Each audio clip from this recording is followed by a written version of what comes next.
Hi, friend. Let me sit with you for a moment and share a story.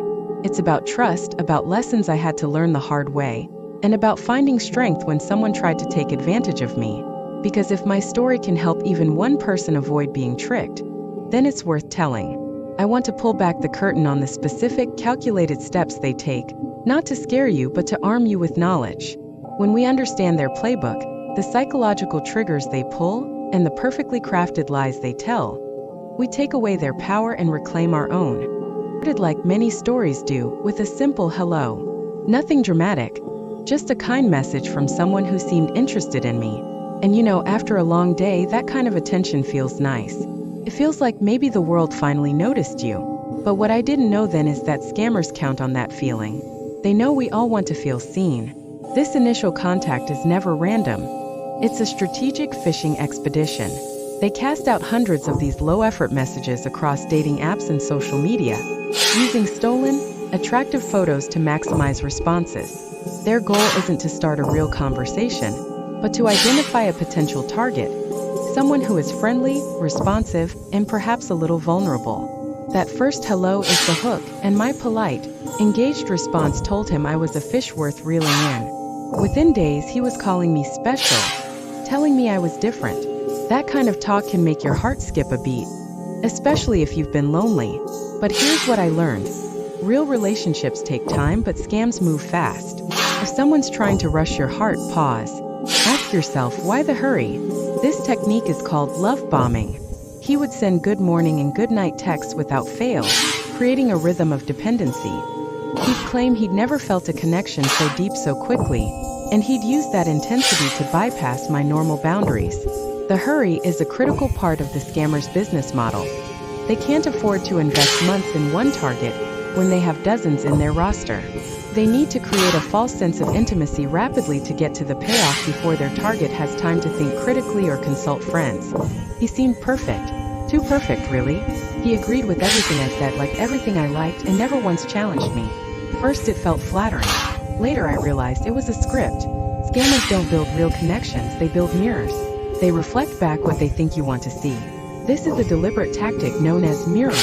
If I mention I loved a certain author, he'd suddenly have the same favorite book.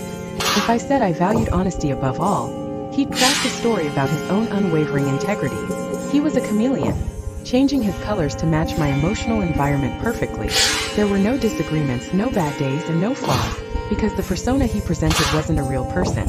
It was a fictional character, meticulously designed and data-fed based on my likes and dislikes, to become my ideal partner without any of the messy work of a real relationship. Then came the first red flag. His story about where he lived didn't match the little details he'd told me before. When I asked about it, he brushed it off with sweet words. That's when I heard that little voice inside me say, "Pay attention." And let me tell you, ignoring that voice is how scammers win. Listening to it is how you stay safe. This inconsistency wasn't a mistake. It was an inevitability. Managing dozens of lies for multiple targets is difficult. The deflection is also a standard part of their training. Instead of providing a logical answer, they use gaslighting light, dismissing the concern as a misunderstanding and then quickly pivoting to affection. You're so clever to notice, but you're overthinking it, my love. Let's not waste our precious time on this. To make me feel silly for doubting them and guilty for questioning the perfect connection. Eventually the ask came. Not right away, scammers are patient. First he asked for my time, my trust, my loyalty. Then slowly it shifted. He hinted at money troubles, family emergencies, business setbacks. Always something urgent. Always something only I could fix. That's how they trap you, by making you feel responsible for their survival. The financial hook is always preceded by a sympathy hook. He shared an elaborate story about a lucrative contract that was delayed due to a banking error or a corrupt official, knowing I'd be invested in his success. The emergency was always time-sensitive.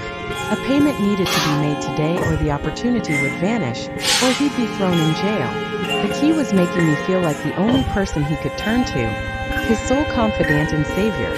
This manufactured crisis is designed to trigger a rescue instinct, overriding logic with a surge of emotion, and a sense of urgency that leaves no time for second opinion. But here's where my story turned. I stopped, I breathed, and I looked at the situation clearly.